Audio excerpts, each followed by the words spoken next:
पांचवी जगह पर सोने में स्थान दिया। हाथ जोड़कर परीक्षित तो जाने लगे वापिस। कलयुग ने कहा बोले स्वर्ण में स्थान दिया, 4 कमरे खराब दिए, तेरी घुबड़िया में बैठूंगा सबसे पहले। घर को गए, कुछ दिनों के बाद सिर पर सबसे बड़ा मुकुट धारण करके आया बन की ओर। और ये सर, ये जो मुकुट था जो सर पे धरा था, ये किसका था? बोले ये जरासंध का था। कंस के ससुर का नाम है जरासंध। अब वो पाप का मुकुट था, सिर पे रखा था। जो सिर संत ऋषियों के चरणों में झुकता था, उस पाप की वजह से कलयुग का वास हो गया और कलयुग ने बुद्धि फेर दी। जो परीक्षित संतों के चरणों को प्रणाम करते थे, जिनका पूरा पांडव वंश आज तक ऐसा था कि सब संत साधु ऋषि मुनि माता पिता आदरणीय ब्राह्मण सबके चरणों में प्रणाम करता था और कोई कमी नहीं रही जीवन में, भगवान साथ साथ में रहे उनके। आज कलयुग के प्रभाव से बुद्धि बिगड़ गई और शमीक जी के आश्रम में गए।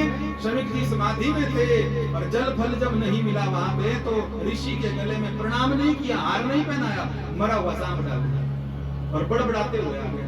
बुद्धि बिगड़ गई। ज्यादा पढ़ाई लिखाई, ज्यादा आभूषण, ज्यादा महंगी चीजें आने के बाद अगर माता पिता और अपने जो पूज्य जन हैं उनके चरणों में झुकने का अगर मन नहीं हो तो समझ लेना कलयुग कहीं ना कहीं से पहुंच गया है। बाहर वाला नहीं देगा आपको सर्टिफिकेट। निज मन मुकुर किसको अपने बारे में पता नहीं होता? जिसके घर में आईना नहीं होता। बोलो आया ना?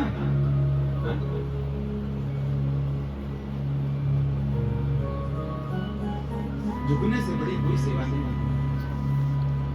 प्रातः काल उठ के रघुनाथा, मात पिता गुरु ना वही माता।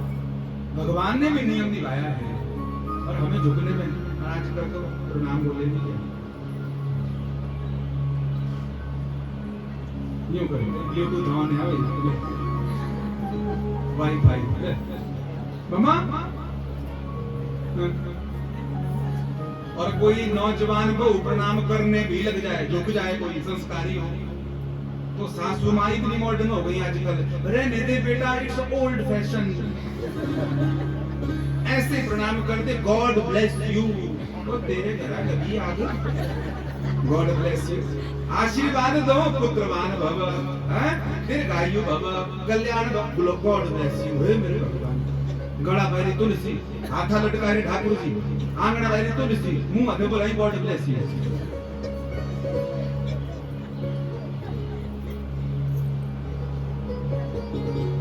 सवेरे उठकर आपका बेटा आपको गुड मॉर्निंग बोले, आप क्या जवाब दोगे? बोलो चलिए राइट, क्या बोलोगे? अजय भैया, अजय भैया क्या नाम? मैं ठाकुर लगा, गुड मॉर्निंग क्या बोलना? वेरी गुड मॉर्निंग क्या बोलना?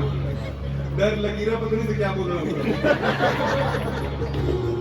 हम आपके बच्चे हैं भाई, क्यों डरते हो आप? भगवान की कथा मुस्कुराने की कथा है, आनंद की कथा है। पता नहीं को दिया से लास्ट बार याद नहीं।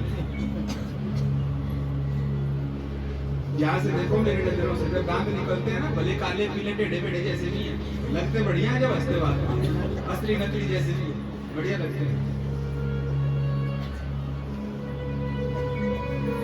देखिए, अगर बेटा आपका गुड मॉर्निंग कहेगा तो आप जवाब देंगे वेरी गुड मॉर्निंग। कोई जवाब नहीं मिलेगा। बेटा कहेगा पापा हाय, तो आप हेलो कर दोगे ज्यादा से ज्यादा। बेटा कह देगा गुड नाइट, तो आप कहोगे स्वीट ड्रीम। मिला कुछ? अगर आपका बेटा आपको कहे प्रणाम पिताजी, तो आप क्या कहोगे? प्रणाम नहीं कहोगे, खुश रहे बेटा, आनंद में रहे बेटा, तेरा कल्याण हो। बोलो आए ना? बेटा कहे अच्छा ठीक है तो पिताजी शुभ रात्रि, हाँ बेटा खुश रहे। आपको हर जगह पर अरे प्रणाम को साधारण बात है क्या? जब डॉक्टर भी क्या देते हैं कि अब नहीं बचा पाएंगे मरीज को, क्या करो? बोले दवा नहीं चलेगी, दुआ चलेगी। उस वक्त आशीर्वाद काम आते हैं। आज कितने बच्चे पढ़े लिखे हो गए हैं, नौकरियां नहीं लगती उनकी, कुछ तो कोटे ने जान खाई है, लेकिन कुछ तो योग्य होने के बाद में नहीं पहुंच पाते। कारण क्या? रोते हैं, बिलखते हैं, मरने को तैयार हो जाते हैं। कारण क्या है? आशीर्वाद की कमी है। आशीर्वाद मैं प्रत्येक युवान से कहूं प्रणाम करना प्रारंभ करिए। उस प्रणाम से आपको वो फायदा हो जाएगा जो सारी डिग्रियां भी नहीं दे पाएगी आपको। किसी के मुख में अगर सरस्वती बैठ गई और निकल गया मुंह से बेटा तेरा कल्याण हो, तेरा कार्य सिद्ध हो, बस इतना कहने से ही तुम्हारी सारी पढ़ाई जो है तो कामयाब हो जाएगी। बोलिए भक्त वत्सल भगवान की। फोन भी सुनो तो राधे राधे बोलो, सीताराम बोलो, जय शंकर बोलो, जय माता दी बोलो। एक माला तो हो जाएगी सारा दिन में जितने फोन सुनते हो आजकल। हाँ या ना? आज कलयुग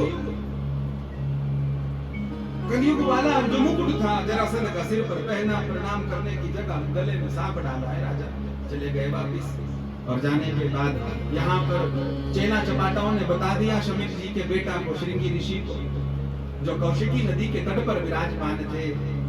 क्या बोला? कहने लगे महाराज आपके पिताजी के गले में राजा ने मरा हुआ सांप डाल दिया। अच्छा, घर को नहीं गए, वहीं से संकल्प किया और संकल्प करके आज शाप दे दिया। इति लंघित मर्यादम तक्षक सप्तमे भनी।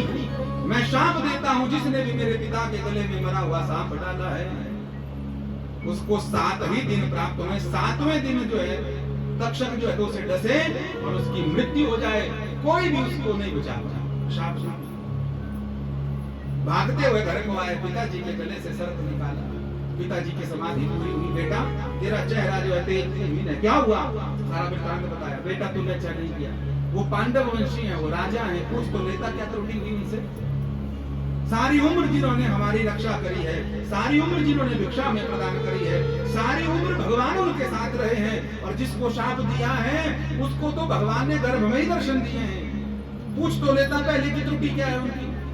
पिताजी हमने तो दे दिया क्रोध, कोई बात नहीं, पर बता तो दे, कम से कम 7 दिन में अपना कुछ व्यवस्था तो कर लेंगे।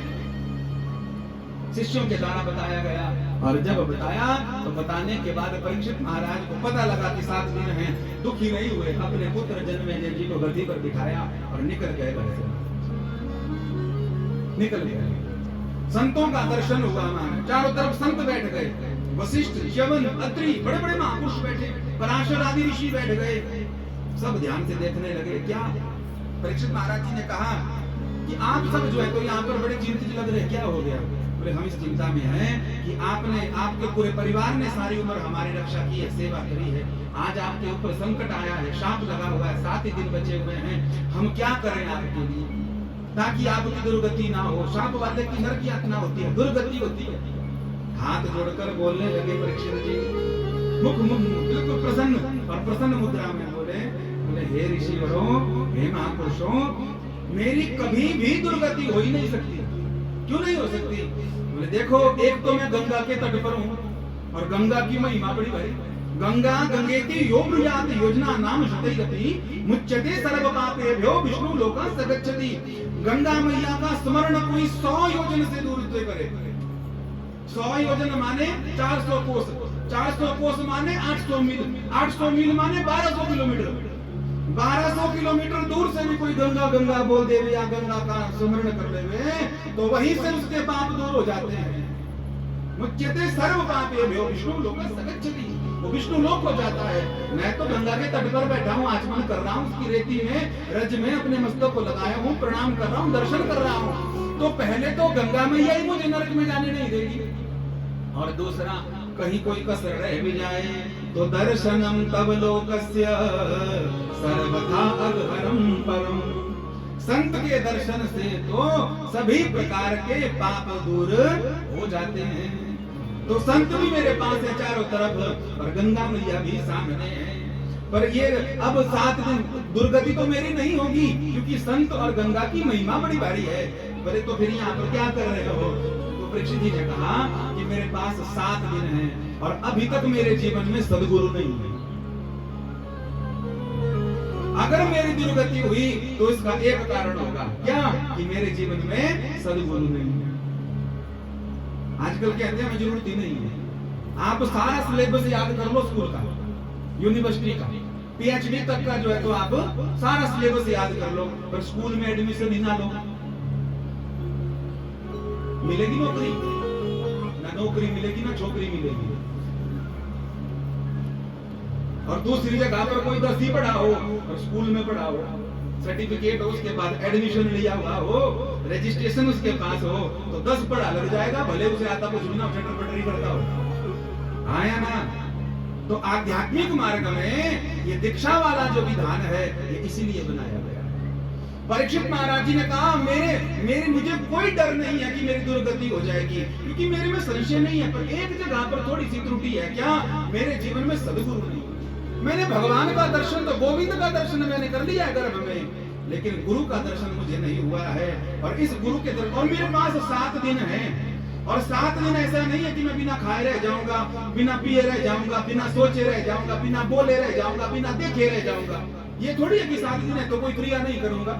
और चीजों को भले ही छोड़ दूं, लेकिन सोचना तो बंद नहीं होगा। तो चाहता हूं कि जो मेरा खाना पीना, सोचना, बोलना, चालना सब कुछ है, वो अंतिम 7 दिन में भगवान के चरणारविंद में हो जाए। पर भगवान के चरणारविंद में तो हो, पर शास्त्र सम्मत हो। और शास्त्र सम्मत कब होंगे? जब सद्गुरु कृपा करेंगे। आज बहुत लोग भक्ति करते हैं पर मनमुखी करते हैं, शास्त्र सम्मत नहीं करते। शास्त्र सम्मत का मतलब है किसी महापुरुष के द्वारा कान में जब मंत्र जाएगा तब आप जपोगे तो लाभ ज्यादा हो जाएगा, नहीं तो सारी उम्र लगे रहो कुछ लाभ होने वाला नहीं है। बोल भगत वत्सल भगवान की। और परीक्षित महाराज जी ने कहा अगर समर्थ सद्गुरु भगवान की कृपा से मिलते हैं तो मैं गुरु भगवान का ही ध्यान करता हूँ, उनकी कृपा से मुझे गुरु मिले। मुझे तो कितनी सुंदर बात कही यहाँ पर, परीक्षित जी घबराए नहीं है। परीक्षित जी ने कहा मुझे तो गंगा भी मिल गई अंतिम समय में, मुझे तो आप जैसे ऋषि मुनि भी मिल गए जिनके दर्शन से पाप दूर हो जाते हैं।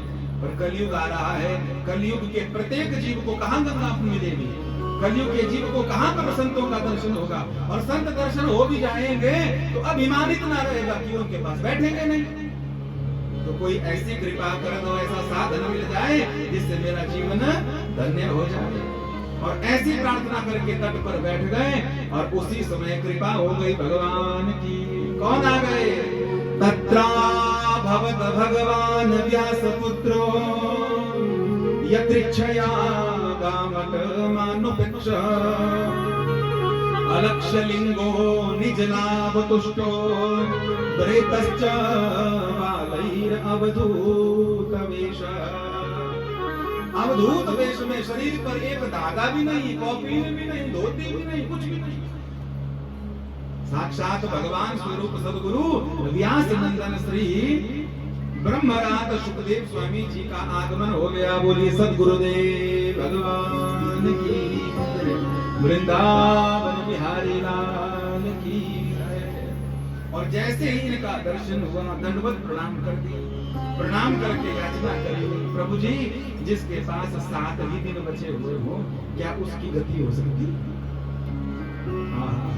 क्या मुझे 7 दिन में भगवान का साक्षात्कार हो जाएगा? है कोई ऐसा महाराज आज जो ये चाहता हो मंदिर में जाकर, पूजा स्थल पर जाकर, यज्ञ में जाकर ये मांगना चाहता हो कि मुझे भगवान से मिला दो? कोई भी नहीं।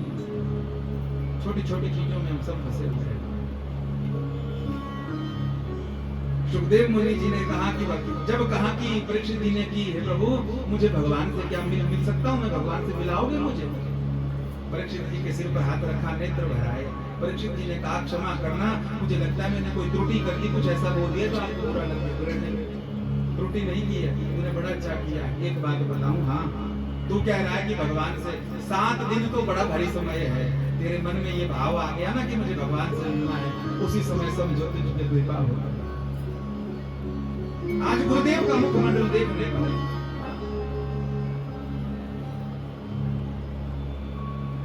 मुखमंडल देखकर प्रसन्न हो गए, सिर पर हाथ रख दिया। आज तक मैं नगर में घूम रहा हूँ, सब जगह पर घूम रहा हूँ, आज लग रहा है कि जिसके लिए मैं धरती पर अवतरित हुआ भगवान ने मुझे भेजा, आज वो मेरा कार्य सिद्ध होगा। क्या? वैसे तो मेरा नियम है कि मैं 1 घड़ी से ज्यादा रुकता नहीं, 1 घड़ी माने 24 मिनट से ज्यादा रुकता नहीं, लेकिन तुझे शाप लगा है, तुझे भगवत दर्शन की इच्छा है, तेरे लिए मैं अपना नियम बदल दूंगा।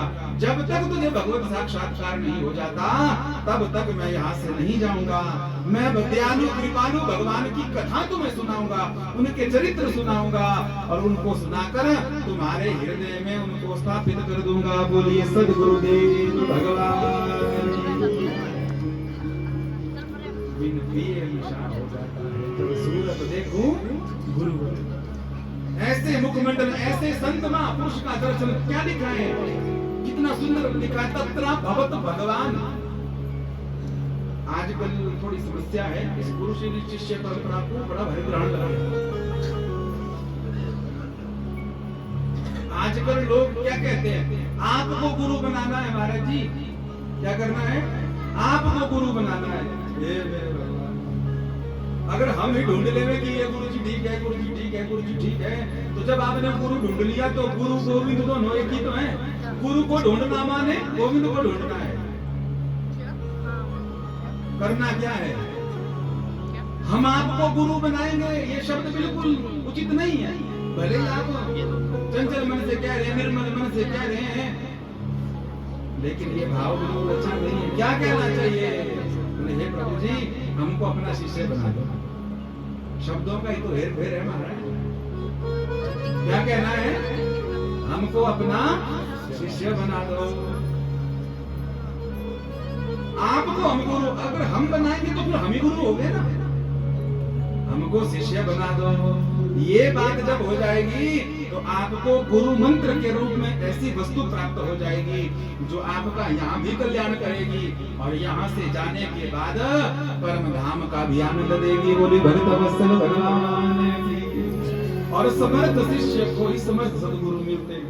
कोई कहते हैं आज तो नहीं मिला डंगारा गुरु, क्या बोला, आज तो नहीं मिला डंगारा गुरु। जो जैसा होता है उसे गुरु भी वैसा ही मिलता है, बाहर से नहीं, बाहर से नहीं, भीतर से जैसा होता है उसे गुरु भी पकड़ता है। इसलिए क्या भावना रखो, हम गुरु नहीं बनाएंगे, हम शिष्य बनेंगे। बोले भक्त वत्सल भगवान की। और जब ऐसी भावना होगी फिर समर्थ सदगुरु मिलते हैं। ना जाने क्या हो जाता है, ना जाने क्या हो जाता है, जब सूरत देखूं गुरु, जब सूरत देखूं गुरु, ना जाने क्या हो जाता है, ना जाने क्या हो जाता है, ना जाने क्या हो जाता है। जब सूरत देखो गुरु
सूरत